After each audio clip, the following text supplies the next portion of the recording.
Hello friends, Hindi साहित्य संगम के इस यूट्यूब चैनल पर आप सभी का बहुत बहुत स्वागत है।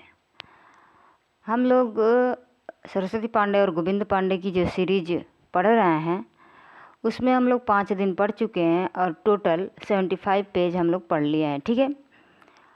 और आज जो हम क्लास पढ़ने वाले हैं वो हम पढ़ेंगे छठा क्लास और पेज नंबर 76 से लेकर 90 तक, ठीक है। 90 तक पढ़ेंगे। पिछली क्लास में हम लोग भाषा विज्ञान से शुरू किए और व्याकरण के पोर्शन को पढ़ते हुए आदिकाल तक हम लोग पहुँचे थे, ठीक है। आदिकाल में हम लोगों ने ये देखा कि आदिकाल की उत्पत्ति कैसे हुई, कहने का मतलब आदिकाल आया कैसे। और उसके बाद से फिर हम लोगों ने ये देखा कि आदिकाल में जो महत्वपूर्ण पंक्तियाँ थी वो कौन सी पंक्ति किसके द्वारा लिखी गई है, ठीक है, क्योंकि यही सब एग्ज़ाम में पूछा जाता है। और उसी आदिकाल में जो पंक्तियां हैं वो कुछ पंक्तियां शेष रह गई थी जो आज की क्लास में हम लोग कवर करेंगे, ठीक है। तो आज का भी क्लास जो है बहुत महत्वपूर्ण होने वाला है, तो आप लोग इसे मिस ना करिएगा, ठीक है। यहाँ जो पंक्ति है वो है बज्जिय घोर निशान रान चौहान चहौ दिस। और यहाँ यह है चंद्रवरदाई की लिखित रचना पृथ्वीराज रासो से ये पंक्ति ली गई है, ठीक है। तो यहाँ एक शब्द आप लोगों को पकड़ना है, चौहान। चौहान का मतलब पृथ्वीराज चौहान, या हाँ पृथ्वीराज चौहान से ले सकते हैं, और इधर पृथ्वीराज रासो, ठीक है। उट्टिठ उट्टी राज पृथ्वीराज बाघ मनो लग गवीर नट। और यहाँ भी पृथ्वीराज है, क्योंकि ये जो पंक्तियाँ हैं याद नहीं हो पाएंगी जल्दी, तो इसलिए हम लोग यही काम करते हैं कि उससे एक जो शब्द होता है उसको पकड़ लेते हैं और उसी के अनुसार हम याद करते हैं, ठीक है। क्योंकि ये पूरा नहीं याद होगा, लेकिन यदि आप पृथ्वीराज याद कर लेते हैं तो आप लोगों के सामने एग्जाम में जब ये पंक्ति दिखेगी तो आप पता कर सकते हैं यहाँ पृथ्वीराज लिखा है, ये पृथ्वीराज रासो की है, ठीक है। 12वां है पंक्ति 12 बरिस लय कुकर जिए और 13 लौ जिए सियार, बरिस 18 छत्री जिए आगे जीवन को धिक्कार। यह जगनिक की रचना है, ठीक है। यह जगनिक की रचना है और उन्होंने लिखा है कि 12 बरिस लय कुकर जिए और 13 लौ जिए सियार। यानी जो कुत्ता होता है वह 12 वर्ष जीता है और सियार 13 वर्ष जीता है, ठीक है। बरिस 18 छत्री जिए, और जो छत्री है वो 18 वर्ष तक जीता है, यदि आगे जिया तो उसका जीवन धिक्कार है। क्यों ऐसा कर रहा है जगनीक? क्योंकि जब युद्ध में वो लोग जाते थे युद्ध करने, अपनी पराक्रम की वीरता मतलब अपने पराक्रम को दिखाने के लिए, तो जो थोड़ा अलग रहता था कि हाँ हम नहीं जाएंगे या हमको अभी नहीं जाना है, उनके लिए यह पूरा भाव भर देता था ये पंक्ति कह के कि तुम छत्री नाम पे कलंक हो, तुमको छत्री कहलाने का अधिकार नहीं है। अरे छत्री वो होता है जो 12 वर्ष से आगे नहीं जिए, यानी युद्ध में भाग ले, युद्ध में जाए, युद्ध करने के लिए तैयार हो जाए। इसके कहने का मतलब ये पंक्ति बताती है, ठीक है। तो जगनीक, अगर अब आपको बताना है कि जगनीक की रचना कौन है, जगनीक की रचना का नाम क्या है। जैसे पृथ्वीराज रासो की रचना, पृथ्वीराज रासो जो है चंद्रवरदाई की रचना है। आगे हम लोग पढ़ेंगे, लेकिन इधर भी बता दे रहे हैं चंद्रवरदाई, आपका रिवीजन होता जाए, ठीक है। चंद्रवरदाई और जगनीक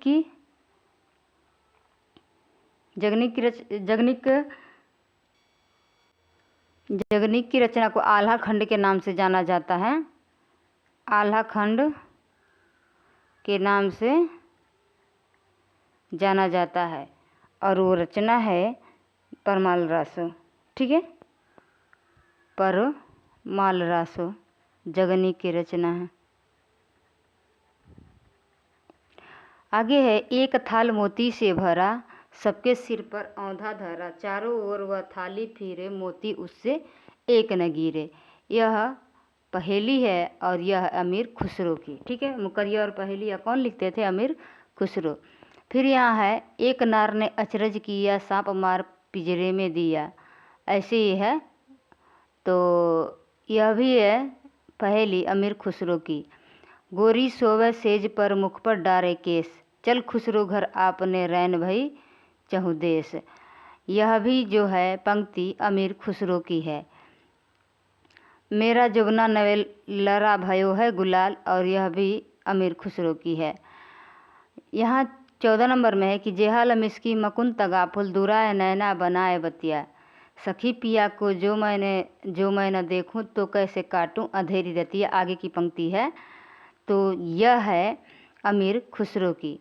और लास्ट है कि सरस बसंत समय भल पावली, यह पदावली से ली गई है और यह विद्यापति की रचना है। काली कहल पिय साँझ हीरे, जाइब मई मरु देश, और यह भी पदावली से ली गई है, विद्यापति की पदावली से। ठीक है, अब आगे महत्वपूर्ण तथ्य दिया गया है कि प्राकृताभास हिंदी का तात्पर्य है प्राकृत की रूढ़ियों में बहुत कुछ बद्ध हिंदी। प्राकृताभास हिंदी से तात्पर्य है प्राकृत की रूढ़ियों में बहुत कुछ बद्ध हिंदी। और अगला है कि कवि विद्यापति ने 2 प्रकार की भाषा का प्रयोग किया। वो कौन कौन सी है, यह भी पूछा जाता है। तो उन्होंने 2 प्रकार की भाषा का जो प्रयोग किया है वह है पुरानी अपभ्रंश का और बोलचाल की देसी भाषा का। बोलचाल की देसी भाषा का मतलब था उस समय उनका अवहट्ट से, ठीक है, और मैथिली से।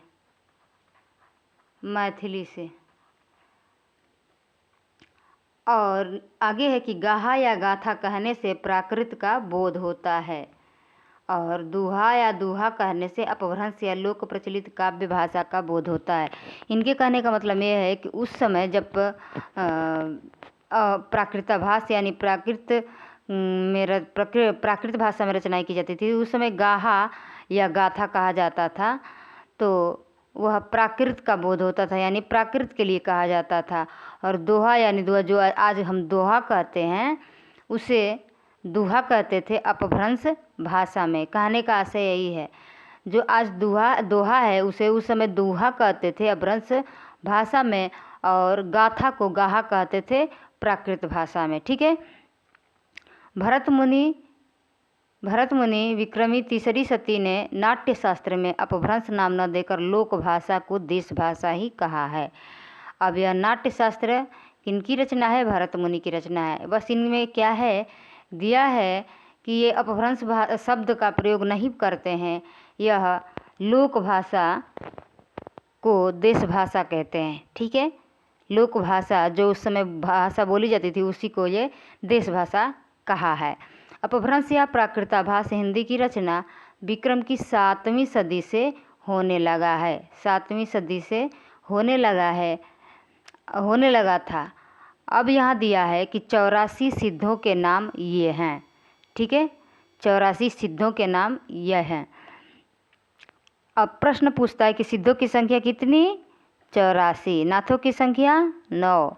तो यही यहाँ पे 84 सिद्धों की संख्या दी गई है। लुईपा कायस्थ थे, लीलापा, वीरूपा, डोम्बीपा क्षत्रिय थे, सबरपा सरहपा जो कि ब्राह्मण थे, और कंकालीपा शूद्र थे, मीनपा गोरक्षपा, चौरंगीपा, वीड़ापा, शांतिपा, तंतिपा, चमारीपा, खड़गपा, नागार्जुन, कणहपा, करडरीपा, थगनपा, नारोपा, शालीपा, और तिलोपा, छत्रपा, भद्रपा, दोखंदीपा, अजोगीपा, कालपा। फिर यहाँ दिया है धोमीपा, कंकड़पा, कमरीपा, ऐसे करके 84 नाम दिए गए हैं यहाँ पर। लेकिन जो इम्पोर्टेंट नाम है उसको आप लोग याद रखिएगा। लुईपा का नाम याद रखिएगा, और सबरपा का नाम याद रखिएगा, सरहपा जो कि प्रथम कवि के रूप में जाने जाते हैं, फिर डोम्बीपा का नाम याद रखिएगा, कणहपा का नाम याद रखिएगा। ठीक है, और एक नागार्जुन जो हम हाइटलर से किए हैं। तो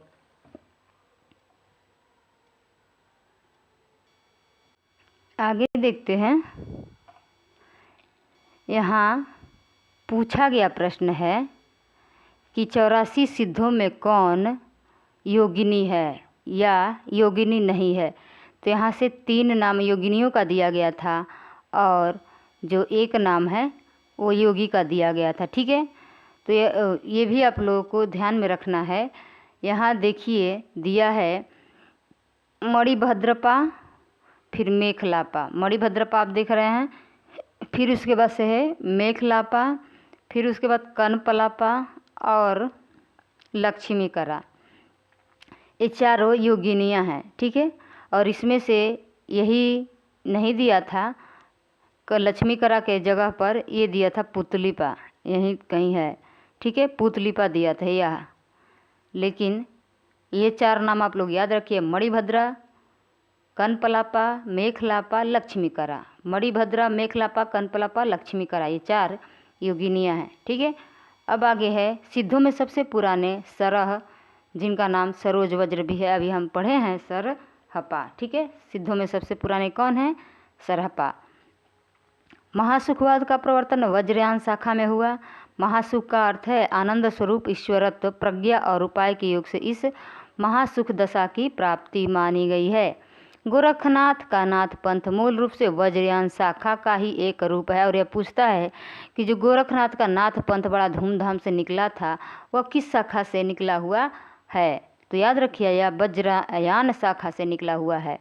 और नेक्स्ट पॉइंट है गोरखनाथ ने पतंजलि के उच्च लक्ष्य ईश्वर प्राप्ति को लेकर हठ योग का प्रवर्तन किया। और यह भी पूछा था कि हठ योग का प्रवर्तन किस में हुआ है? नाथ में, सिद्ध में, जैन में?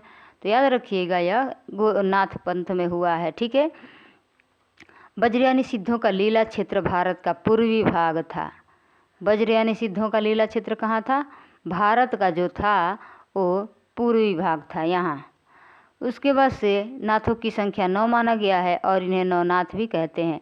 गोरक्ष सिद्धांत संग्रह, नाम याद रखिएगा, ये इनकी पुस्तक है या इनका ग्रंथ है कि गोरक्ष सिद्धांत संग्रह में इनका नाम निम्न क्रम में बताया गया है। नागार्जुन, जड़भरत, हरिश्चंद्र, सत्यनाथ, भीमनाथ, गोरक्षनाथ, चरपट, जलंधर, मलयार्जुन।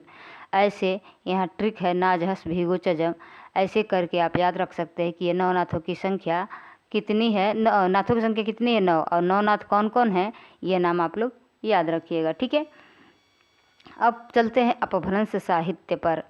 डॉक्टर राम कुमार वर्मा ने अपभ्रंश भाषा के प्रथम कवि स्वयंभू को हिंदी का प्रथम कवि माना है। किसने? सबने अलग अलग माना है। राम कुमार वर्मा ने स्वयंभू को माना है और शुक्ल जो है अलग मानते हैं। ऐसे ऐसे करके सब अपना अपना मत रखे हुए हैं। यहाँ है कि स्वयंभू 8वीं शती 783 ईस्वी के आसपास विद्यमान थे। स्वयंभू को ही जैन परंपरा का भी प्रथम कवि माना जाता है। यहाँ देख लिए अपभ्रंश भाषा का प्रथम कवि किसने माना है? तो राम कुमार वर्मा ने। और यहाँ पर दिया है कि जैन परंपरा का प्रथम कवि भी इनको ही माना गया है। किसको? स्वयंभू को। स्वयंभू के 3 ग्रंथ बताए जाते हैं, पौंचरी, ऋक्षणेमचरी और स्वयंभू छंद। यहाँ है स्वयंभू को अपभ्रंश भाषा का वाल्मीकि तथा व्यास कहा जाता है। इसको भी स्टार लगा लीजिए यहाँ पर। ठीक है, स्वयंभू को अपभ्रंश भाषा का वाल्मीकि तथा व्यास कहा जाता है। अब आगे बढ़ते हैं। स्वयंभू ने अपनी भाषा को देसी भाषा कहा है। स्वयंभू के पौंचर्यु को उसके पुत्र त्रिभुवन ने पूरा किया। ठीक वैसे ही जैसे चंद्रवरदाई के पुत्र जल्हड़ ने पृथ्वीराज रासो को पूरा किया था। ठीक है, अब यहाँ है पौंचर्यु में राम का चरित्र विस्तार से वर्णित है। शिव सिंह सेंगर ने अपने ग्रंथ शिव सिंह सरोज में किसी पुरानी अनुश्रुति के आधार पर 7वीं शताब्दी के पुष्य या पुंड कवि को हिंदी का प्रथम कवि माना है। अभी राम कुमार वर्मा क्या मानते हैं? स्वयंभू को। उसके बाद शिव सिंह सेंगर क्या मान रहे हैं? पुष्य या पुंड को। ठीक है, अब आगे है आचार्य हजारी प्रसाद द्विवेदी के अनुसार यह पुष्य संभवतः अपभ्रंश का प्रसिद्ध कवि पुष्यदंत है, जिसका आविर्भाव 9वीं शती में हुआ था। ये कह रहे हैं, अपना मत रख रहे हैं हजारी प्रसाद द्विवेदी जी कि यह वही पुष्य है, यही पुण्य है जो शिव सिंह सेंगर ने प्रथम कवि माना है। उसके बारे में कह रहे हैं कि वो वही है जिसका आविर्भाव हुआ था 9वीं शताब्दी में, 9वीं शती में। ठीक है, सर्वमान्य धारणा है कि पुष्यदंत का आविर्भाव 972 ईस्वी या 10वीं शती में हुआ। आगे है पुष्यदंत की प्रमुख रचनाएं। अभी पीछे हम लोग देखेंगे स्वयंभू की रचनाएं थी, पौंचर्यु, रिठेलम और स्वयंभू छंद। और यहाँ पुष्यदंत की रचनाएं देखने की 63 महापुरुष गुणालंकार, लय कुमार चर्य और जसहर चर्य। ठीक है, पुष्यदंत के 63 महापुरुष गुणालंकार को ही महापुराण नाम से जाना जाता है और स्वयंभू के पौंचर्यु को रामायण या के नाम से जाना जाता है। ठीक है, महापुराण में 63 महापुरुषों का जीवन चरित्र वर्णित है, इसी वजह से 63 महापुरुष गुणालंकार इसका नाम रखा गया है। पुष्यदंत ने अपने चरित्र काव्यों में चौपाई छंद का प्रयोग किया है। चौपाई में कितनी मात्राएं होती हैं? 16। ठीक है, 16 मात्राएं होती हैं, प्रत्येक चरण में 16 मात्राएं होती हैं। और यह चौपाई क्या है? मात्रिक छंद है, सममात्रिक छंद। पुष्यदंत ने साहित्य की रचना विशुद्ध धार्मिक भाव से किया। अपभ्रंश और अवहट्ट में चौपाई, जो कि 15 मात्राओं का छंद होता है, चौपाई पहले जो अब चौपाई है उसी को पहले चौपाई के नाम से जाना जाता था और उसमें 15 मात्राएं होती हैं, लेकिन अब चौपाई में कितनी मात्राएं हैं? 16 मात्राएं। ठीक है, अब आगे चलते हैं।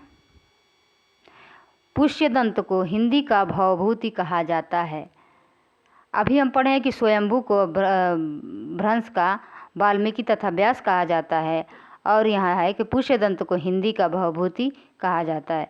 शिव सिंह सेंगर ने पुष्य कवि को भाका की जड़ कहा है। पुष्यदंत ने स्वयं को अभिमान मेरु, काव्य रत्नाकर, कवि कुल तिलक आदि उपाधियों से विभूषित किया। और यह पूछा जाता है कि अभिमान मेरु, काव्य रत्नाकर, कवि कुल तिलक, यह नाम किसके हैं? तो पुष्यदंत के हैं और यह खुद ही अपना नाम रखे हैं। ठीक है, हरिशरण ने अपनी धम्म परीक्षा में भ्रंश के 3 कवि माने हैं। वो कौन कौन हैं? चतुर्मुख, स्वयंभू और पुष्यदंत। इन तीनों के नाम कहाँ मिलते हैं? तो धम्म परीक्षा जो है हर्षण की रचना धम्म परीक्षा, इसमें इन तीनों का नाम मिलता है। और यह क्या क्यों मिलता है?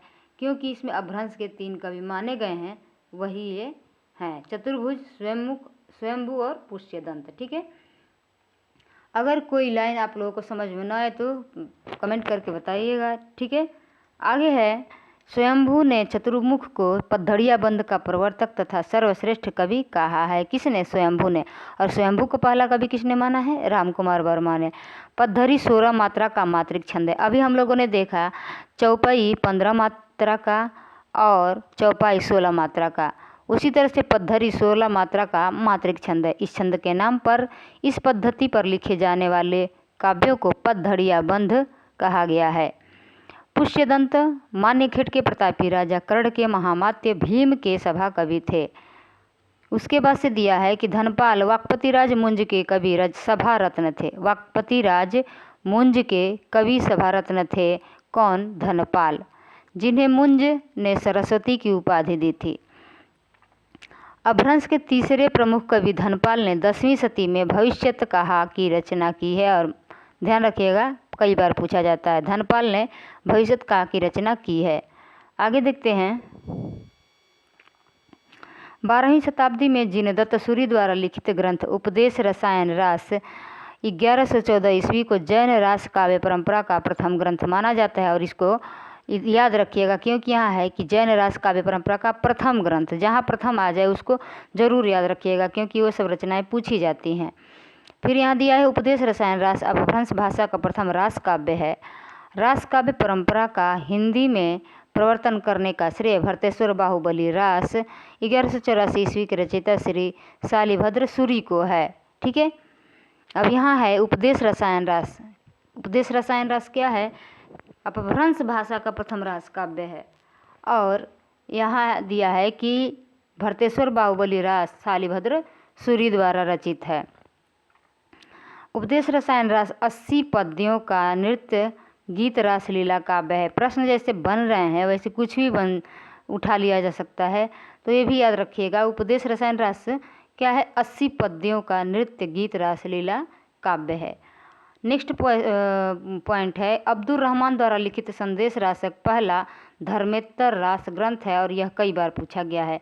प्रथम धर्मेत्तर रास ग्रंथ कौन सा है? संदेश रासक, जिसको लिखा है अब्दुल रहमान ने। देसी भाषा में किसी मुसलमान द्वारा लिखित प्रथम काव्य ग्रंथ संदेश रासक है। ठीक है, आगे है कि संदेश रासक एक खंड काव्य है जिसमें विक्रमपुर की एक वियोगिनी के विरह की कथा वर्णित है। किसमें है विक्रमपुर के वियोगिनी की कथा? संदेश रासक में, जिसको लिखा है किसने? संदेश रासक के लेखक कौन है? अब्दुल रहमान, जो कि धर्मेत्तर ग्रंथ कहा जाता है। आगे है कि विद्वानों ने उसका समय 12वीं सदी का उत्तरार्ध और 13वीं सदी का आरंभ माना है। मुनिराम सिंह जैन साहित्य में सर्वश्रेष्ठ रहस्यवादी कवि कहे जाते हैं। मुनिराम सिंह सर्वश्रेष्ठ रहस्यवादी कहे जाते हैं, इसको भी आप लोग ध्यान रखिएगा। फिर यहाँ है डॉक्टर हीरालाल मुनिराम सिंह का आविर्भाव काल संवत 1057 के लगभग मानते हैं। मुनिराम सिंह ने पाहुड़ दोहा की रचना की। ठीक है, पाहुड़ दोहा की बात पूछे तो मुनिराम सिंह ने पाहुड़ दोहा की रचना की। और अभी हम लोग पढ़े हैं कि अब्दुल रहमान ने संदेश रासक की रचना की है। अपभ्रंश भाषा में दोहा काव्य का आरंभ 6वीं शताब्दी के कवि जोइंदू से माना जाता है। ठीक है, जोइंदू से माना जाता है दोहा काव्य का आरंभ। जोइंदू ने 2 पुस्तकों की रचना की है, परमात्मा प्रकाश और योगसार। जॉर्ज ग्रियर्सन ने आदिकाल के अंतर्गत 9 कवियों को शामिल किया है। वह कौन कौन से कवि हैं? पुष्य कवि खुमान सिंह, केदार, कुमारपाल, अनन्यदास, चंद्र, जगनीक, सारंगधर एवं जोधराज। चंद्र का मतलब चंद्रवरदाई और जोधराज। ठीक है, मिश्र बंधुओं ने मिश्र बंधु विनोद के प्रथम संस्करण में आरंभिक काल 700 से 1444 विक्रमी के अंतर्गत 19 कवियों का स्थान दिया है। अभी ग्रियर्सन जी ने कितने कवियों को दिए थे? 9 कवियों को। यहाँ पर ग्रियर्सन जी ने 9 कवियों को और मिश्र बंधुओं ने 19 कवियों को स्थान दिया है। ये कवि यहाँ हैं। पुष्या पुंड अज्ञात कवि हैं और रचना है खुमार रासो। किसी में रचना ही अज्ञात है और किसी में रचना याद है तो कवि अज्ञात है। ठीक है, इस तरह से यहाँ पर दिया गया है, जिसमें नीचे के जो ये है नरपति नाल, जिनकी रचना है विशलदेव रासो, नल्ल सिंह, विजयपाल रासो, सारंगधर, अहमीर काब, मुल्ला दाऊद, नूकर चंदा की प्रेम कहानी, ये सब थोड़ा इम्पोर्टेंट है। ठीक है, मिश्र बंधुओं ने, क्योंकि इम्पोर्टेंट का मतलब अगर नाम दे के पूछ देगा तो आप लोगों को यही बताना पड़ेगा कि मिश्र बंधु विनोद ने अपने अपनी उनकी पुस्तक है मिश्र बंधु विनोद पुस्तक का नाम है। और मिश्र बंधुओं ने, अब इसके पीछे वाली वीडियो में हम बताए थे कि मिश्र बंधु 3 भाई थे। कौन कौन? गणेश बिहारी, श्याम बिहारी और सुखदेव बिहारी। ठीक है, तो वो जो आरंभिक काल लिखते हैं, आदिकाल लिखते हैं, उसमें 19 कवियों को स्थान दिया है। तो ये ध्यान रखना है, कितने कवियों को स्थान दिया है? 19 कवियों को स्थान दिया है। अब देखते हैं मिश्र बंधुओं ने अपने मिश्र बंधु विनोद के अगले संस्करणों में नाथपंथियों और सिद्धों को सम्मिलित करते हुए इस काल में कवियों की संख्या 75 तक पहुंचा दी है। अब आगे है, यहाँ दिया है जो पढ़े हैं हम लोग कि प्राकृत का पाणिनि हेमचंद्र को, अपभ्रंश का वाल्मीकि तथा वेदव्यास स्वयंभू को और हिंदी का भवभूति पुष्यदंत को कहा गया है। नेक्स्ट पॉइंट दिया है कि आचार्य रामचंद्र शुक्ल ने अपने इतिहास में आदिकालीन रचनाओं को 2 वर्गों में विभक्ति किया है। और वो यहाँ दिया गया है अपभ्रंश और देश भाषा यानी बोलचाल की रचनाएं। और यहाँ से इम्पोर्टेंट आदिकाल में अक्सर पूछा जाता है यहाँ से प्रश्न। तो यहाँ दिया है कि आचार्य शुक्ल ने निम्नांकित 12 रचनाओं को ही साहित्य में स्थान दिया है। मिश्र बंधुओं ने 19 को, ग्रियर्सन ने 9 को। अब यहाँ देख रहे हैं हम लोग आचार्य शुक्ल ने 12 रचनाओं को स्थान दिया है। और ये लोग कवि, यहाँ कवि लिखे 9 कवि को, ग्रियर्सन ने 19 कवि को, मिश्र बंधुओं ने। ठीक है, तो यहाँ पहले जब 2 भागों में बांटा गया है, 2 भागों में रखते हैं अपभ्रंश भाषा और देश भाषा में। तो अपभ्रंश की रचनाएं हैं विजयपाल रासो, हम्मीर रासो, कीर्तिलता और कीर्तिपताका। ये कीर्तिलता और कीर्तिपताका विद्यापति की रचना है और हम्मीर रासो सारंगधर की रचना है। ठीक है, अब यहाँ देखते हैं देश भाषा काव्य की रचना है। बस इतना ध्यान रखना है कि अपभ्रंश रचनाएं कौन कौन सी हैं? 4, और इसका नाम भी याद रखना है। विजयपाल रासो, हमीर रासो, कीर्तिलता, कीर्तिपताका, विजय हमी लता पता, ऐसे भी करके आप लोग याद रख सकते हैं। और देश भाषा काव्य की रचनाएं हैं 8। बच गए कितने? 8। अब इसमें देखते हैं कौन कौन है। खुमांड रासो, विशलदेव रासो, पृथ्वीराज रासो, जयचंद्र प्रकाश, जय मयंक जसचंद्रिका और परमाल रस जो कि आल्हा का एक मूल रूप है। अभी हम लोग इसके आगे समझे हैं खुसरू की पहेलियाँ और विद्यापति की पदावली। ये जो 8 हैं ये देश भाषा में हैं, यानी जो उस समय भाषा बोली जाती थी उस भाषा में ये रचनाएं लिखी गई हैं। ठीक है। आचार्य हजारी प्रसाद द्विवेदी ने आदिकाल के अंतर्गत 9 कवियों को शामिल किया है। 9 कवियों को किसने शामिल किया है? हजारी प्रसाद द्विवेदी जी ने। हेमचंद्र गुजरात के सोलंकी राजा सिद्धराज जयसिंह और उनके भतीजे कुमारपाल के दरबार में रहते थे। कौन? हेमचंद्र। आचार्य के व्याकरण का नाम, आचार्य के व्याकरण का नाम यानी हेमचंद्र के व्याकरण का नाम सिद्ध हेमचंद्र शब्दानुशासन था। हेमचंद्र का व्याकरण सिद्ध हेम नाम से प्रसिद्ध हुआ। आगे है सिद्ध हेम में संस्कृत, प्राकृत और अपभ्रंश तीनों का समावेश किया गया है। जो रचना है सिद्ध हेमचंद्र शब्दानुशासन, उसमें संस्कृत, प्राकृत और अपभ्रंश तीनों का समावेश किया गया है। हेमचंद्र प्रसिद्ध जैन आचार्य थे और इनका जन्म 1088 ईस्वी में हुआ। हेमचंद्र के अन्य पुस्तकों का नाम है कुमारपाल चरित्र, योग शास्त्र, प्राकृत व्याकरण, छंदोनुशासन और देसी नाममाला कोश। ये नाम याद रखिएगा पुस्तकों के। ठीक है। हेमचंद्र को प्राकृत का पाणिनि माना जाता है। अपने व्याकरण के उदाहरणों के लिए हेमचंद्र ने भट्टी के समान एक द्वयाश्रय काव्य की भी रचना की है। सोमप्रभ सूरी गुजरात के एक प्रसिद्ध जैन साधु थे जिनका आविर्भाव होता है 1252 विक्रमी संवत। ठीक है। सोमप्रभ सूरी ने कुमारपाल प्रतिबोध, ध्यान रखिएगा एक ही तरह की रचना है। सोमप्रभ सूरी की रचना का नाम है कुमारपाल प्रतिबोध और हेमचंद्र की रचना का नाम है कुमारपाल चरित्र। ठीक है। यहाँ दिया है कि सोमप्रभ सूरी ने कुमारपाल प्रतिबोध 1241 विक्रमी संवत नाम एक गद्य पद्यमय संस्कृत प्राकृत काव्य लिखा। तो याद रखिएगा यह रचना गद्य पद्यमय है, यानी गद्य और पद्य दोनों है, जो कि गद्य और पद्य को आज हम लोग चंपू काव्य के नाम से जानते हैं। ठीक है। जैनाचार्य मेरुतुंग ने संवत 1361 में प्रबंध चिंतामणि नामक एक ग्रंथ की रचना संस्कृत भाषा में की। ये भी पूछ सकता है यह प्रबंध चिंतामणि किस भाषा में है? तो संस्कृत भाषा में है। नेक्स्ट है कि प्रबंध चिंतामणि में कुछ दोहे मालवा नरेश राजा भोज के चाचा मुंज के कहे हुए हैं और यह शुक्ल की पुस्तक से है। ठीक है। आगे है प्रबंध चिंतामणि में दुहा विद्या में विवाद करने वाले 2 चारणों की कथा आई है, इसलिए अपभ्रंश काव्य को दुहा विधा भी कहा जाने लगा। दुहा का मतलब क्या? दोहा में। ठीक है। दोहा में अपभ्रंश से पूर्व दोहा का प्रयोग नहीं होता था। लक्ष्मीधर ने 14वीं शताब्दी के अंत में प्राकृत पैंगलम नामक एक ग्रंथ का संग्रह किया। प्राकृत पैंगलम की रचना किसने की? लक्ष्मीधर ने। प्राकृत पैंगलम में विद्याधर, सारंगधर, जज्जल, बब्बर आदि कवियों की रचनाओं को संकलित किया गया है। प्राकृत पैंगलम में प्राकृत और अपभ्रंश छंदों की विवेचना की गई है। यहाँ है प्राकृत पैंगलम को प्राकृत पिंगल सूत्र भी कहा जाता है। प्राकृत पैंगलम की टीका वंशीधर नामक किसी विद्वान ने लिखी है। सारंगधर एक अच्छे कवि और सूत्रकार थे। पूछ सकता है कि इसमें कौन एक अच्छे कवि भी हैं और एक सूत्रकार भी हैं? तो याद रखिएगा सारंगधर एक अच्छे कवि और सूत्रकार थे। सारंगधर ने सारंगधर पद्धति के नाम से एक सुभाषित संग्रह बनाया। सारंगधर पद्धति में बहुत से सावर मंत्र और भाषा चित्र काव्य भी दिया गया है। आचार्य शुक्ल ने प्राकृत पैंगलम के कुछ छंद के आधार पर हम्मीर रासो ग्रंथ के अस्तित्व की कल्पना की, जिसका रचनाकार सारंगधर को बताया। राहुल संकीर्तन ने जज्जल नामक किसी कवि को इसका रचयिता घोषित किया है। जज्जल को रचयिता इसका घोषित किया है हम्मीर रासो की रचना के लिए। ठीक है। हजारी प्रसाद द्विवेदी का कथन है हम्मीर शब्द अमीर का विकृत रूप है जो किसी पात्र का न होकर एक विशेषण के रूप में प्रयुक्त हुआ है। शिव सिंह सेंगर के अनुसार चंद की औलाद में सारंगधर कवि हुए थे जिन्होंने हम्मीर गैरा और हम्मीर काव्य भाषा में बनाया था। सारंगधर कृत सारंगधर पद्धति संस्कृत भाषा में लिखा एक पद्य कोश है, किंतु बीच बीच में देश भाषा के वाक्य भी आए हैं।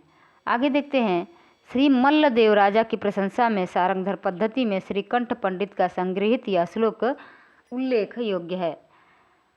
तो यहाँ यह श्लोक दिया गया नूनम बादलम छाई खेह पसरी निहसराड़ शब्द खरा शत्रुम पाड़ितानि तोड़ हसीनो एवं भड़ंत्यु दुभट्टा झूठे गर्व भरा मघाली सहसो रे कंत मेरे कहे कंठे पाग निवेश जा शरणम श्री मल्ल देवम विभूम। ठीक है। डॉक्टर बच्चन सिंह ने अनुमान व्यक्त किया है कि सारंगधर कुंडलिया छंद के प्रथम प्रयोक्ता, और इसको भी याद रखिएगा, कुंडलिया छंद के प्रथम प्रयोक्ता कौन है? सारंगधर। अब बढ़ते हैं सिद्ध साहित्य के पास। सिद्ध साहित्य में है कि सरहपा को हिंदी का प्रथम कवि माना जाता है। इन्हें सरोज वज्र, राहुल भद्र और सरह नाम से भी जाना जाता है। ठीक है, सिद्धों में सबसे पुराने सरहपाद हैं। सिद्धों में सबसे पुराने पूछे तो सरहपाद हैं। सिद्धों ने बौद्ध धर्म के वज्रयान तत्वों का प्रचार करने के लिए जो साहित्य जनभाषा में लिखा वह हिंदी के सिद्ध साहित्य की सीमा में आता है। वज्रयान का केंद्र श्री पर्वत पर रहा। सहजयानियों की भाषा का नाम संध्या भाषा है। ठीक है, संध्या भाषा है किसकी? सहजयानियों की भाषा। कुछ विद्वानों ने संध्या भाषा का अर्थ यह बताया है कि यह ऐसी भाषा है जिसमें संध्या के समान प्रकाश तथा अंधकार का मिश्रण है। ज्ञान के आलोक से उसकी सारी बातें स्पष्ट हो जाती हैं। कुछ विद्वानों ने संध्या भाषा का अर्थ अभिसंधि या अभिप्राय युक्त वाणी बताया है। पंडित विधुशेखर शास्त्री ने बताया कि मूल शब्द संध्या भाषा नहीं है, मूल शब्द संध्या भाषा नहीं है बल्कि संधा भाषा रहा होगा, संधा। अब आगे है ज्योतिरीश्वर ठाकुर रचित वर्ण रत्नाकर। वर्ण रत्नाकर किसकी रचना है? ज्योतिरीश्वर ठाकुर की। 14वीं शताब्दी के मैथिली ग्रंथ में 84 सिद्धों के नाम दिए गए हैं। अब पूछ सकता है कि 84 सिद्धों के नाम कहाँ मिलते हैं? तो वर्ण रत्नाकर में। सहजयानियों की संध्या भाषा का प्रभाव संत कवियों पर भी पड़ा और वे उलटवासियाँ लिखने लगे। जो उलटवासियाँ कबीर के समय में लिखी जाती थी, संत कवियों ने लिखा, वही उलटवासियाँ भक्ति काल से पहले आदिकाल में यहाँ लिखी जाती थी, जो कि संध्या भाषा का प्रभाव दिखता है। सहजयानियाँ। अब आगे है राहु संकीर्तन ने सरहपाद का समय 769 ईस्वी स्थिर किया है। राहु संकीर्तन ने सरहपाद का समय 769 या 8वीं सदी समझ लीजिए। ठीक है, 8वीं सदी माना है। विनयतोष भट्टाचार्य ने सरहपाद का समय विक्रमी संवत 690 या 633 ईस्वी स्थिर किया है। इनके लिखे 32 ग्रंथ बताए जाते हैं, जिनमें दोहा कोश प्रसिद्ध है। और दोहा कोश किसकी रचना है? दोहा कोश सरहपाद की रचना है। महामहोपाध्याय हरप्रसाद शास्त्री द्वारा संपादित बोधगान ओ दोहा में सरहपाद और कृष्णाचार्य का दोहा संग्रहित है। और यह बोधगान ओ दोहा किसके द्वारा संपादित ग्रंथ है? हरप्रसाद शास्त्री द्वारा। महामहोपाध्याय हरप्रसाद शास्त्री ने बोधगान दोहा में संग्रहित पुस्तकों की भाषा को प्राचीन बंगला कहा है। अब जब बोधगान ओ दोहा संपादित किया हरप्रसाद शास्त्री, और जो उसमें भाषा थी उसको क्या कहा इन्होंने? प्राचीन बंगला कहा है महामहोपाध्याय ने, यानी हरप्रसाद शास्त्री ने। यहाँ दिया है कि दोहा कोश का संपादन प्रबोध चंद्र बागची, और इसको ध्यान रखिएगा, अभी दोहा कोश किसकी रचना है? सरहपा की। और दोहा कोश का संपादन किसने किया? प्रबोध चंद्र बागची ने। दोहा कोश में तिल्लोपा, सरहपा, कणहपा के दोहे संग्रहित हैं। सरहपा की जीवन दृष्टि संक्षेप में इस प्रकार है। यहाँ दिया है डायग्राम की सहायता से कि पहले सहज संयम था, सहज संयम, उसके वजह से पाखंड और आडंबर का विनाश होता है, उसके वजह से गुरु की सेवा, तब जाके सहज मार्ग की प्राप्ति होती है और महासुख की प्राप्ति होती है। बच्चन सिंह ने लिखा है, आक्रोश की भाषा का पहला प्रयोग सरहपा में ही दिखाई देता है, और यह कई बार पूछा गया कोटेशन है। ठीक है, कि बच्चन सिंह ने यह आक्रोश की भाषा का पहला प्रयोग सरहपा में ही दिखाई देता है, यह किसने कहा है? तो बच्चन सिंह ने। सिद्धों की भाषा को संध्या भाषा का नाम मुनिदत्त तथा अद्वय वज्र ने दिया। सब्रपा सरहपा के शिष्य तथा लुईपाद के गुरु थे। यह बात थोड़ा समझिए। सब्रपा जो थे सरहपा के शिष्य थे, यानी सबसे पहले सरहपा, और सरहपा के शिष्य कौन? सब्रपा। सरहपा सब्रपा के शिष्य थे। सब्रपा सरहपा के शिष्य और लुईपाद के गुरु थे। लुईपाद के गुरु यानी लुईपा। तो लुईपा के गुरु सब्रपा, सब्रपा के गुरु सरहपा, ऐसे है। सबरों की वेशभूषा में रहने के कारण इनका नाम सबरपाद पड़ा। इनका जन्म क्षत्रिय कुल में सन 780 ईस्वी में हुआ। चर्यापद सब्रपा की एक प्रसिद्ध पुस्तक है, और यह पूछा गया कि चर्यापद किसकी रचना है? तो सब्रपा की रचना है। चर्या पद एक प्रकार का गीत है जो सामान्यतः अनुष्ठानों के समय गाया जाता है। चर्या पद संध्या भाषा के दृष्टकूट में लिखी गई है, जिनके दोहरे अर्थ होते हैं। हिंदी सिद्ध साहित्य में दोहा कोश की रचना परिनिष्ठित अपभ्रंश में हुई है तथा चर्या पदों की अवहट्ट में हुई है। ठीक है, दोहा कोश की रचना परिनिष्ठित अपभ्रंश में और चर्या पदों की रचना अवहट्ट में।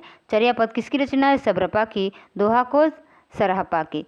सिद्धों का दोहा और चर्या पद संत साहित्य में क्रमशः साखी और शबदी में किंचित रूपांतरित हो गया। और यही पूछा जाता है कि जो संत साहित्य में जो भक्ति काल में साखी और शबदी के नाम से है वह कहाँ से आया है? तो जो सिद्धों की जो रचना थी दोहा और चर्या पद, वही यानी सरहपा का दोहा कोश और सब्रपा का चर्या पद, यही दोनों जा कर के वहाँ पर साखी और शबदी बना। ठीक है। लुइपा का जन्म राजा धर्मपाल के शासनकाल में सन 773 ईस्वी में एक कायस्थ परिवार में हुआ। लुइपा सब्रपा के शिष्य थे। लुइपा सब्रपा के शिष्य थे। अभी हम यहाँ पर देखें, सरपा के शिष्य सब्रपा, सब्रपा के शिष्य लुइपा। अब आगे देखते हैं। यहाँ कहा गया है कि 84 सिद्धों में लुइपा का स्थान प्रथम तथा सबसे ऊंचा है। अगर पूछे कि प्रथम स्थान तथा सबसे ऊंचा स्थान किसका माना गया है तो लुइपा का। ठीक है। लुइपा साधना में इतने ऊंचे थे कि उड़ीसा के राजा दारिकपा और उनके मंत्री डेंगीपा इनके शिष्य हो गए। ये दारिकपा और डेंगीपा दोनों लुइपा के शिष्य हो गए। ठीक है। अभी हम लोग देखें कि सरहपा के शिष्य सब्रपा, सब्रपा के शिष्य लुइपा और लुइपा के शिष्य दारिकपा और डेंगीपा। डोम्बिपा का जन्म मगध के क्षत्रिय वंश में सन 840 ईस्वी के आसपास हुआ। डोम्बिपा का जन्म मगध के क्षत्रिय वंश में सन 840 ईस्वी के आसपास हुआ। इनके द्वारा रचित 21 ग्रंथ बताए जाते हैं, जिनमें डोम्बिगीतिका, योगचर्या, अक्षरद्वीकोपदेश आदि प्रसिद्ध है। डोम्बिपा विरूपा के शिष्य थे। डोम्बिपा विरूपा के शिष्य थे। अब यह दिया है कि कणहपा सिद्धों में सर्वश्रेष्ठ विद्वान तथा सबसे बड़े कवि थे। कणहपा का जन्म कर्नाटक के ब्राह्मण वंश में सन 820 ईस्वी में हुआ था। राहुल संकीर्तन के अनुसार कणहपा पांडित्य और कवित्व में बेजोड़ थे। कणहपा बिहार के सोमपुरी स्थान पर रहते थे तथा जलंधरपा को अपना गुरु बनाया था। जलंधरपा के शिष्य कौन थे? कणहपा। और कणहपा पांडित्य और कवित्व में बेजोड़ थे, यह किसने कहा है? राहुल संकीर्तन ने। ठीक है। तो इसका एक एक लाइन इम्पोर्टेंट है, इसको पढ़ लीजिएगा। अब है जैन साहित्य। जैन साधुओं ने अपने मत का प्रसार हिंदी कविता के माध्यम से पश्चिमी क्षेत्र में किया। रास काव्य परंपरा में प्राचीनतम ज्ञात ग्रंथ रिपुदारण रास है। डॉक्टर दशरथ ओझा ने इसका समय 905 ईस्वी बताया है। रिपुदारण रास संस्कृत भाषा में लिखा है तथा इसमें अभिनय, नृत्य और गान इन तीनों तत्वों का मिश्रण है। रिपुदारण रास में अभिनय, नृत्य और गान तीनों का समावेश है। जिनदत्त सूरि द्वारा रचित उपदेश रसायन रास अपभ्रंश भाषा का सर्वप्रथम रास ग्रंथ है। अपभ्रंश भाषा का दूसरा रासक या रास ग्रंथ कौन सा है? अब्दुर रहमान का संदेश रासक, जो कि एक धर्मेत्तर ग्रंथ कहा जाता है। हिंदी का प्रथम ऐतिहासिक रास ग्रंथ, याद रखिएगा, प्रथम ऐतिहासिक रास ग्रंथ पंच पांडव रचित रास। प्रथम ऐतिहासिक रास ग्रंथ पंच पांडव रचित रास। ऐतिहासिक नाम आया है और पांडव लोग महाभारत में मिलते हैं, तो इसलिए आप लोग पता कर लीजिएगा कि ऐतिहासिक रास ग्रंथ पंच पांडव रचित रास। ये सब याद करने की कुछ कुछ ट्रिक है। अब है पंच पांडव रचित रास के लेखक शालिभद्र सूरि द्वितीय को माना जाता है। इसका रचना काल है 1350 ईस्वी। आगे है मुनिजन विजय तथा डॉक्टर दशरथ ओझा। डॉक्टर गणपति चंद्रगुप्त ने श्री शालिभद्र सूरि द्वारा रचित भरतेश्वर बाहुबली रास को हिंदी जैन रास परंपरा का आदि काव्य माना है। डॉक्टर गणपति चंद्रगुप्त ने शालिभद्र सूरि को हिंदी का प्रथम कवि माना है, ये भी याद रखिए। अभी रामकुमार वर्मा ने स्वयंभू को माना और शिव सिंह सेंगर ने पुष्या पुंड को माना। अभी यहाँ गणपति चंद्रगुप्त ने शालिभद्र सूरि को माना है। क्या माना है? हिंदी का प्रथम कवि। भरतेश्वर बाहुबली रास की रचना 1184 ईस्वी में हुई तथा इस ग्रंथ में भरतेश्वर तथा बाहुबली का चरित्र वर्णित है। यह ग्रंथ 205 छंदों में रचित एक सुंदर खंड काव्य है और यह 205 छंद याद रखिएगा। भरतेश्वर बाहुबली का संपादन मुनिजन विजय ने किया है।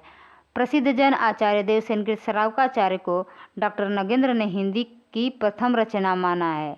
अब देखिए, नगेंद्र ने श्रावकाचार्य को हिंदी की प्रथम रचना माना है। देवसेन ने सन 933 ईस्वी में श्रावकाचार्य की रचना की। श्रावकाचार्य में 250 दोहों में श्रावक धर्म का प्रतिपादन किया है। देखिए, इसमें कई चीज़ें, 933 ईस्वी में इसकी रचना हो रही है और 250 दोहों में, यह श्रावकाचार्य में 250 दोहे रखे गए हैं। ठीक है। देवसेन के अन्य ग्रंथ हैं नय चक्र, दर्शन सार, भाव संग्रह, आराधना सार और तत्वसार तथा सावय धम्म दोहा।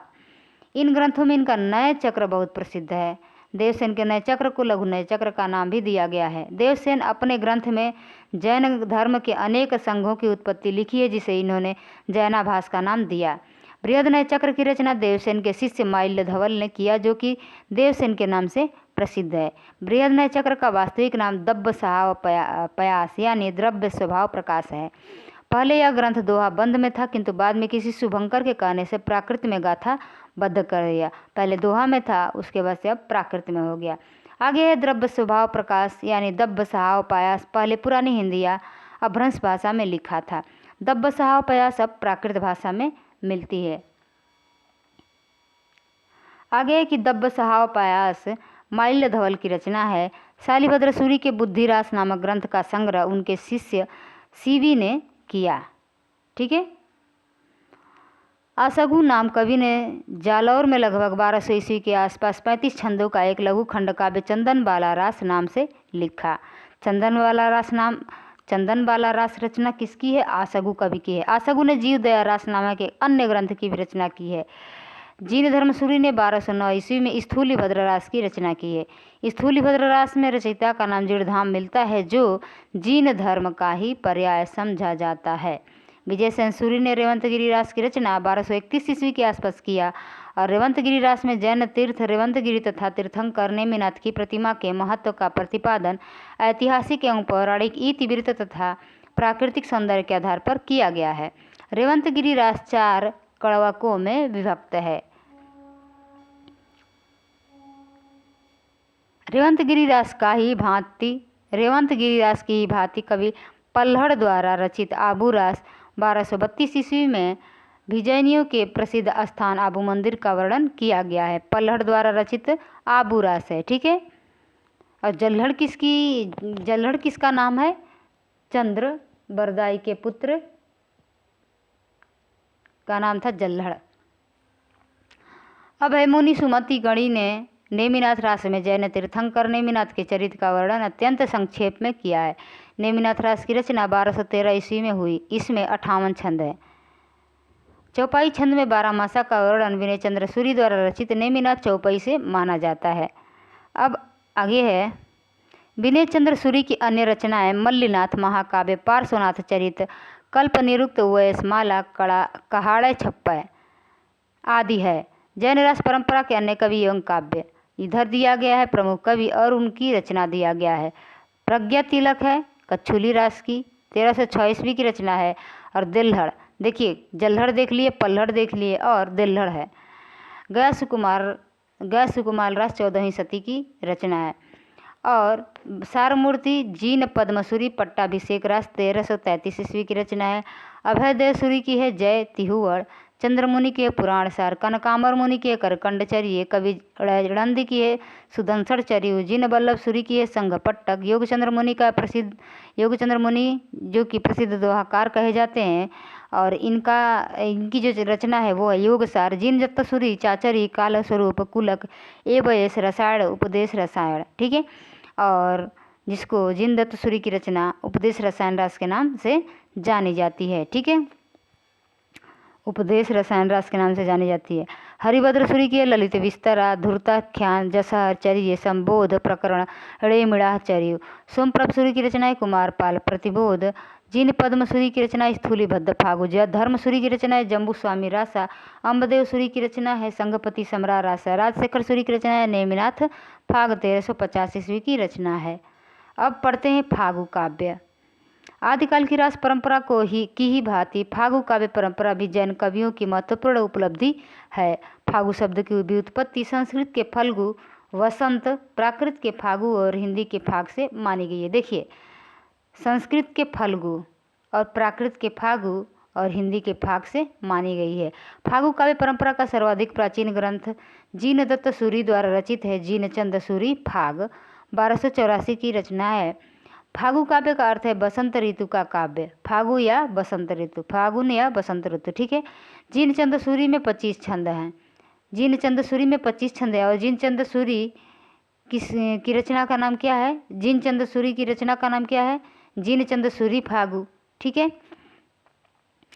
अब है श्री स्थूलिभद्र फागु। श्री स्थूलिभद्र फागु फागु काव्य परंपरा का सर्वाधिक सुंदर काव्य है। श्री नेमिनाथ फागु की रचना राजशेखर सूरि ने किया है। श्री नेमिनाथ फागु की रचना 1350 ईस्वी में हुई, जिसमें नेमिनाथ एवं राजुल के विवाह की घटना का चित्रण है। नेमिनाथ और राजुल के विवाह की घटना का चित्रण है श्री नेमिनाथ फागु में। अब आगे है, पूरा काव्य सिर्फ 27 छंदों में निबद्ध है।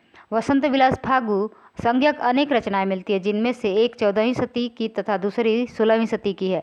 डॉक्टर माता प्रसाद गुप्त ने परिश्रम पूर्वक वसंत विलास फागु का संपादन किया तथा इसका समय 13वीं शताब्दी बताया।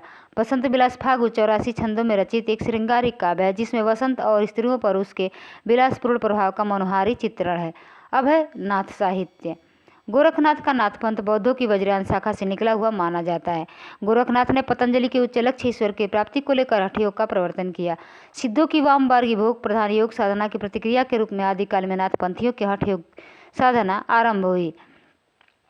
कहने का मतलब है सिद्ध लोग भोग प्रधान योग साधना करते थे और ठीक उसके उल्टा नाथ पंथ लोग अपना काम करते थे। इसीलिए उसी सिद्धों से कुछ लोग निकल कर नाथ पंथ चलाया। आचार्य हजारी प्रसाद द्विवेदी के अनुसार नाथ पंथ या नाथ संप्रदाय के सिद्ध मत, सिद्ध मार्ग, योग संप्रदाय, अद्भुत मत एवं अद्भुत संप्रदाय नाम भी प्रसिद्ध हैं। ये सारे नाम किसके हैं? नाथ पंथ के हैं। हठ योगियों की सिद्ध सिद्धांत पद्धति ग्रंथ के अनुसार, जो हठ योगियों की जो सिद्ध सिद्धांत पद्धति ग्रंथ है, उसके अनुसार ह का अर्थ है सूर्य तथा ठ का अर्थ है चंद्रमा। इन दोनों के योग को ही हठ योग कहते हैं। हिंदी साहित्य में खट चक्रों वाला योग मार्ग गोरखनाथ ने चलाया था। गोरखनाथ को नाथ साहित्य का आरंभकर्ता माना जाता है। और गोरखनाथ के गुरु का नाम पूछे तो गुरु का नाम है मत्स्येंद्रनाथ। मत्स्येंद्रनाथ को मीननाथ और मच्छंद्रनाथ भी कहा गया है। मत्स्येंद्रनाथ चौथे बोधिसत्व अवलोकितेश्वर के नाम से भी प्रसिद्ध हैं। आगे है कि मिश्र बंधुओं ने गोरखनाथ को हिंदी का प्रथम गद्य लेखक माना है। राहुल संकीर्तन ने गोरखनाथ का समय 845 ईस्वी माना है। डॉक्टर हजारी प्रसाद द्विवेदी ने 9वीं शती मानते हैं। आचार्य रामचंद्र शुक्ल और रामकुमार वर्मा ने 13वीं शती मानते हैं और डॉक्टर पीताम्बर दत्त बर्थवाल उसे 11वीं शती मानते हैं। इसको आप लोग एक जगह ऐसे लिख के याद कर सकते हैं, ठीक है। राहुल संकीर्तन मानते हैं 845, ठीक है, 845। और हजारी प्रसाद द्विवेदी मानते हैं 9वीं शती। और पीताम्बर दत्त बर्थवाल मानते हैं 11वीं शती। और शुक्ल और रामकुमार वर्मा मानते हैं 13वीं शती। ऐसे क्रम से, क्योंकि लगाने के लिए पूछता है तो यह क्रम से है। पहले राहुल संकीर्तन, फिर हजारी प्रसाद द्विवेदी, फिर पीताम्बर दत्त बर्थवाल, फिर शुक्ल और रामकुमार वर्मा, ठीक है। अब आगे है कि आचार्य हजारी प्रसाद द्विवेदी जी ने लिखा है कि शंकराचार्य के बाद इतना प्रभावशाली और इतना महिमान्वित भारतवर्ष में दूसरा नहीं हुआ। भारतवर्ष के कोने कोने में उनके अनुयायी आज भी पाए जाते हैं। भक्ति आंदोलन के पूर्व सबसे शक्तिशाली धार्मिक आंदोलन गोरखनाथ का भक्ति मार्ग ही था। गोरखनाथ अपने युग के सबसे बड़े नेता थे। डॉक्टर पीताम्बर दत्त बर्थवाल ने गोरखनाथ के 14 ग्रंथों को प्रमाणिक मानकर उनका संपादन गोरखवाणी नाम से किया है, ठीक है। आगे है कि गोरखवाणी में संकलित गोरखनाथ के प्रामाणिक ग्रंथ निम्नलिखित हैं: शब्द, पद, शिष्या दर्शन, प्राण संकली, नरवय बोध, आत्मबोध, अभय मात्रा योग, 15 तिथि, सप्तवार, मच्छिंद्र, गोरख बोध, रोमावली, ज्ञान तिलक, ज्ञान चौतीसा और पंचमात्रा। ये नाम इसलिए याद रखना है कि दे करके पूछ देता है नाम को कि कौन संस्कृत भाषा में है और कौन गोरखनाथ की रचना है, ठीक है। अब है गोरखनाथ के संस्कृत भाषा में लिखे निम्नलिखित ग्रंथ बताए जाते हैं। यहाँ संस्कृत भाषा में लिखा गया है। संस्कृत भाषा में लिखी गई रचना है सिद्ध सिद्धांत पद्धति, विवेक मार्तंड, शक्ति संगम तंत्र, निरंजन पुराण, वैराट पुराण, गोरक्ष शतक, योग सिद्धांत पद्धति, योग चिंतामणि। ठीक है। 10वीं शताब्दी के प्रसिद्ध काश्मीरी आचार्य अभिनव गुप्त ने अपने तंत्रालोक में मच्छंद विभु या मत्स्येंद्र नाथ की वंदना की है। नाथों की संख्या 9 मानी गई है। गोरक्ष सिद्धांत संग्रह में 9 प्रवर्तकों के निम्नलिखित नाम गिनाए गए हैं: नागार्जुन, जड़भरत, हरिश्चंद्र, सत्यनाथ, भीमनाथ, गोरक्षनाथ, चरपट, जलंधर और मलयार्जुन। आगे है रामकुमार वर्मा ने 9 नाथों का निम्नलिखित नाम बताया है: आदिनाथ, मत्स्येंद्रनाथ, गोरखनाथ, गौरीनाथ, चरपटनाथ, चरंगीनाथ, ज्वालेंद्रनाथ, भर्तृनाथ एवं गोपीनाथ है। आदिनाथ को प्रवर्तित संतों ने शिव माना है। चरपटनाथ का मूल नाम है चरकानंद। चरंगीनाथ गोरक्षनाथ के शिष्य थे और पूरन भगत नाम से प्रसिद्ध हुए। नाथ संप्रदाय में जलंधर को बालनाथ कहा जाता है। नागार्जुन, गोरखनाथ, चरपट और जलंधर का नाम नाथ और सिद्ध दोनों में आता है। और यह मोस्ट इम्पोर्टेंट है, पूछा जाता है दे करके कि कौन इनमें से कौन नाथ और सिद्ध दोनों में आता है। तो याद रखिएगा नागार्जुन, गोरख, चरपट, जलंधर। नाथों में रसायनी नागार्जुन को माना जाता है। नाथ पंथ की जोगियों को कनफटा भी कहा जाता है। कनफटा क्यों कहा जाता है? क्योंकि जोगी लोग कान में फूटा करा करके, छेद करा करके उसमें एक बड़े बड़े कुंडल पहनते थे। ठीक है, इसलिए उन लोगों को कनफटा कहा जाता है। नाथ पंथियों की भाषा सदुक्कड़ी भाषा थी और यही सदुक्कड़ी भाषा जा करके कबीर के यहाँ मिली है, जिसका ढांचा कुछ खड़ी बोली लिए हुए राजस्थानी थी। गोरखनाथ ने अपनी रचनाओं में गुरु महिमा, इंद्रिय निग्रहण, प्राण साधना, वैराग्य, मनः साधना, कुंडली जागरण, शून्य समाधि आदि का वर्णन किया है। मत्स्येंद्रनाथ का वास्तविक नाम विष्णु शर्मा माना जाता है। इनकी लिखी संस्कृत रचना काल ज्ञान निर्णय, और यह इम्पोर्टेंट है, ये रचना है विष्णु मत्स्येंद्रनाथ का काल ज्ञान निर्णय, और इसका संपादन किए हैं प्रबोध चंद्र बागची ने। अब देखते हैं रासो साहित्य। रासो साहित्य में है आचार्य रामचंद्र शुक्ल ने रासो साहित्य का विवरण वीरगाथा काल के अंतर्गत दिया है। आचार्य शुक्ल के अनुसार वीर गीत परंपरा का प्राचीनतम ग्रंथ है विशलदेव रासो। विद्वानों ने रासो शब्द की व्युत्पत्ति निम्न ढंग से बताई है। सब अपना अपना मत यहाँ पर दिए हैं कि रासो शब्द की व्युत्पत्ति हुई कहाँ से। गारसा दत्तासी राजसूय से मानते हैं, और इसको याद रखिएगा क्योंकि पूछता है कि कौन किससे माना है। गारसा दत्तासी राजसूय से मानते हैं। हर प्रसाद शास्त्री राजयस से मानते हैं। नरोत्तम स्वामी रासक शब्द से, कविराज श्यामल दास रहस्य शब्द से, काशी प्रसाद जायसवाल रहस्य से, आचार्य रामचंद्र शुक्ल रसायण से रास या रासो माना है, और नंदुलाल वाजपेयी ने रास से माना है। हजारी प्रसाद द्विवेदी ने रासक उपरूपक से माना है। रामस्वरूप चतुर्वेदी ने राउस या रस से माना है। दशरथ शर्मा ने रासक से, और माता प्रसाद गुप्त ने रासक से। गणपति चंद्र का थोड़ा लंबा चौड़ा है। रासक से रास, रास से रासा, रासा से रासु, और तब जाके रासो इन्होंने माना है। इस तरह से रासो शब्द की व्युत्पत्ति हुई है। आगे है रासो साहित्य के प्रमुख रचनाकार एवं रचनाचार्य शुक्ल के अनुसार निम्न है। यह भी मोस्ट है, यह पूछा जाता है आदिकाल की जो रासो रचनाएं है उसमें। दलपति विजय की रचनाएं खुमाण रासो 9वीं शती का है, जो वीर रस प्रधान है, राजस्थानी भाषा में है, प्रबंध काव्य कहलाता है। नरपति नाल की रचनाएं विशलदेव रासो 1212 ईस्वी में, श्रृंगार रस है इसमें, और यह 4 खंडों में है, याद रखिएगा 4 खंडों में है, और यह वीर गीत काव्य है। जगनिक की है परमाल रासो, जो कि आल्हा खंड के नाम से भी जाना जाता है, और यह 1230 ईस्वी की रचना है, और यह वीर प्रधान है, जिसे वीर गीत भी कहा जाता है। अब है अगला चंद्रबरदाई, जिसकी रचना है पृथ्वीराज रासो, और यह भी वीर रस में है और श्रृंगार रस में है। वीर रस प्लस श्रृंगार रस में है, और इसमें 69 समय सर्ग हैं, 69 समय सर्ग हैं, और यह डिंगल भाषा में है, प्रबंध काव्य है। इसको याद रखिएगा, पूछा जाता है कितने समय सर्ग हैं, कितने सर्ग हैं, तो 69 सर्ग हैं, और सर्ग किस नाम से इसमें लिखा गया है? समय के नाम से। केदार भट्ट की रचना है जयचंद्र प्रकाश, 1224 ईस्वी की रचना है, वीर रस में है, प्रबंध काव्य है। मधुकर भट्ट की है जयमंक जसचंद्रिका, 1243 ईस्वी में, प्रबंध काव्य है। सारंगधर की है हमीर रासो, सारंगधर की रचना है हमीर रासो। नल्ल सिंह की रचना है विजयपाल रासो, और यह वीर रस में है, 42 छंद में है, वीरगीत काव्य है। श्रीधर की है रणमल छंद, 1454 ईस्वी में है, वीर काव्य और वीर गीत है, और वीर रस में है, 70 छंद हैं डिंगल भाषा में। पृथ्वीराज रासो भी डिंगल भाषा में, और रणमल छंद भी डिंगल भाषा में है। ठीक है। अब लिखते हैं आचार्य रामचंद्र शुक्ल जी कि चंद्रप्रदाय हिंदी के प्रथम महाकवि माने जाते हैं और इनका पृथ्वीराज रासो हिंदी का प्रथम महाकाव्य। ठीक है, चंद्रप्रदाय प्रथम महाकवि और महाकाव्य प्रथम पृथ्वीराज रासो कौन कहा है? आचार्य शुक्ल ने। मिश्र बंधुओं ने लिखा है कि हिंदी का वास्तविक प्रथम महाकवि चंद्रप्रदाय को ही कहा जा सकता है। पृथ्वीराज रासो की प्रामाणिकता में विद्वानों के बीच मतभेद है, जो निम्नांकित है कि पृथ्वीराज रासो प्रामाणिक है या अप्रामाणिक है। सब अपना अपना मत यहाँ पर दिए हैं। प्रामाणिक में है चार लोग हैं, श्यामी मोक यानी श्याम सुंदर दास, मिश्र बंधु, मोहनलाल विष्णुलाल पांड्या, कर्नल टांड। अप्रामाणिक में है शुक्ल जी, देवी प्रसाद, कविराज श्यामल दास, गौरी चंद, हीरा चंद ओझा है, बुल्लर है और मुरारी दान है। अर्ध प्रामाणिक में मानते हैं मुनिजिन विजय हजारी प्रसाद द्विवेदी, सुनीत कुमार चटर्जी और दशरथ ओझा। ठीक है, तो जो कम नाम है अर्ध प्रामाणिक में हजारी प्रसाद हैं, अक्सर हजारी प्रसाद को पूछा जाता है। और प्रामाणिक में पूछ देता है कौन प्रामाणिक नहीं माना है? श्यामी मोक। ये जो ट्रिक है श्यामी मोक, क्या लिख दिए? श्यामी मोक, ये क्या है? प्रामाणिक मानते हैं। श्या से श्याम सुंदर दास, मी से मिश्र बंधु, मो से मोहनलाल विष्णुलाल पांडे और क से कर्नल टांड। कोई एक याद रहेगा तो उसमें से कोई नाम अलग आएगा तो आप लोग कर जाएंगे। पृथ्वीराज रासो में 68 छंदों का प्रयोग किया गया है।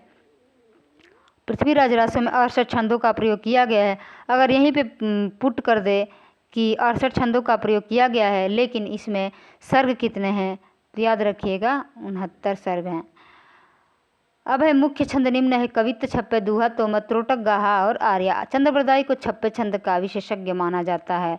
हजारी प्रसाद द्विवेदी ने पृथ्वीराज रासो को सुखसुखी संवाद के रूप में रचित माना है। सुखसुखी संवाद पृथ्वीराज रासो को किसने माना है? हजारी प्रसाद द्विवेदी। ठीक है, और एक प्रश्न यहाँ पर बनता है कि भृंग भृंगी संवाद किसको माने हैं हजारी प्रसाद द्विवेदी? तो कीर्ति लता को याद रखिएगा। कीर्ति लता, विद्यापति की जो रचना है कीर्ति लता, भृंग भृंगी संवाद का है। डॉक्टर बुलर ने सर्वप्रथम कश्मीरी का विजयानक कृत पृथ्वीराज विजय के आधार पर सन 1875 में पृथ्वीराज रासो को अप्रामाणिक घोषित किया। पृथ्वीराज रासो को चंद्रप्रदाय के पुत्र जलहड़ ने पूरा किया। डॉक्टर बच्चन सिंह ने लिखा है, यह पृथ्वीराज रासो एक राजनीतिक महाकाव्य है। दूसरे शब्दों में राजनीति की महाकाव्यात्मक त्रासदी है। ठीक है, हिंदी में सर्वप्रथम 12 मासा का वर्णन नरपति नाल कृत बिसल देव रासो में मिलता है। बिसल देव रासो में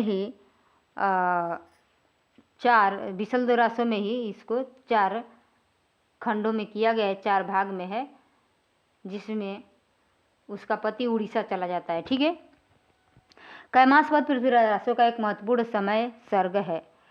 आचार्य शुक्ल ने वीर काव्य परंपरा का प्रथम ग्रंथ बिसल देव रासो को स्वीकार किया है। परमाल रासो में आला उदल नामक 2 सरदारों की वीरता का वर्णन है। आला खंड को सर्वप्रथम सन 1865 ईस्वी में फर्रुखाबाद के तत्कालीन जिलाधीश चार्ल्स इलियट ने प्रकाशित करवाया। आला खंड बरसात ऋतु में उत्तर प्रदेश के बैसवाड़ा, पूर्वांचल और बुंदेलखंड क्षेत्र में गाया जाता है। अब आ गए हम लोग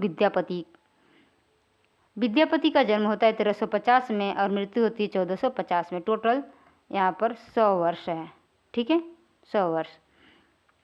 विद्यापति के पिता का नाम गणपति ठाकुर या बीपीएससी 2.0 में पूछा गया था। विद्यापति के गुरु का नाम पंडित हरि मिश्र था। विद्यापति बिहार प्रांत के दरभंगा जिले के बिपसी नामक गांव के निवासी थे। भाषा की दृष्टि से विद्यापति द्वारा रचित ग्रंथ निम्न है। इन्होंने 3 भाषाओं में लिखे थे। संस्कृत में भी रचनाएं की थी, अवहट्ट में भी और मैथिली में भी। तो संस्कृत में है शैव सर्वस्वसार, गंगा वाक्यावली। अवहट्ट की रचना है कीर्तिलता और कीर्तिपता का। मैथिली में है पदावली। विद्यापति की जो पदावली है मैथिली भाषा में है, और गोरक्ष विजय नाटक भी इन्होंने मैथिली भाषा में लिखा है विद्यापति जी ने। ठीक है, अब यहाँ है संस्कृत भाषा में रचना जो और है: दुर्गावतरंगड़ी, भू परिक्रमा, दान वाक्यावली, पुरुष परीक्षा, विभाग सार, लिखनावली, गया पत्तलक, वर्णकृत्य। और कीर्तिलता में कीर्ति सिंह और कीर्तिपता में शिव सिंह की वीरता और उदारता का चित्रण यह भी पूछा जाता है। ठीक है, कीर्तिलता कीर्तिपता का एक ही जैसी रचना है विद्यापति की, और इसमें पूछा जाता है किसमें कीर्ति सिंह का वर्णन है, किसमें शिव सिंह की वीरता का वर्णन है। गोरक्ष विजय जो कि नाटक लिखे हैं उसमें गोरक्ष विजय का गद्य भाग है संस्कृत में, गोरक्ष विजय का गद्य भाग जो है संस्कृत में और पद्य भाग मैथिली में है। ठीक है, संस्कृत में और पद्य भाग मैथिली में है। यहाँ है विद्यापति तिरहुत के राजा शिव सिंह और कीर्ति सिंह के दरबारी कवि थे। कौन? विद्यापति। इसीलिए अपनी रचना में शिव सिंह की कीर्ति और शिव सिंह की वीरता और कीर्ति सिंह की वीरता को रखा है। विभिन्न विद्वानों ने विद्यापति को श्रृंगारी, भक्त एवं रहस्यवादी कवि माना है जो निम्नांकित है। यहाँ है हरप्रसाद शास्त्री, रामचंद्र शुक्ल, सुभद्रा झा, रामकुमार वर्मा, रामवृक्ष बेनीपुरी। ये लोग विद्यापति को श्रृंगारी कवि मानते हैं। कहने का मतलब ये है कि इनके कहने का आशय है कि विद्यापति जो है श्रृंगारिक रचनाएं करते हैं। अगर भक्त की बात करें तो भक्त उनको मानते हैं बाबू ब्रजनंदन सहाय, श्याम सुंदर दास और हजारी प्रसाद द्विवेदी विद्यापति को भक्त कवि मानते हैं। और जॉर्ज ग्रियर्सन, नागेंद्र नाथ गुप्त, जनार्दन मिश्र विद्यापति को रहस्यवादी कवि मानते हैं। अब आगे है, बच्चन सिंह ने विद्यापति को जातीय कवि कहा है। महामहोपाध्याय हरप्रसाद शास्त्री ने विद्यापति को पंचदेव उपासक स्वीकार किया है। सूर्यकांत त्रिपाठी निराला ने पदावली के श्रृंगारिक पदों की मादकता को नागिन की लहर कहा है।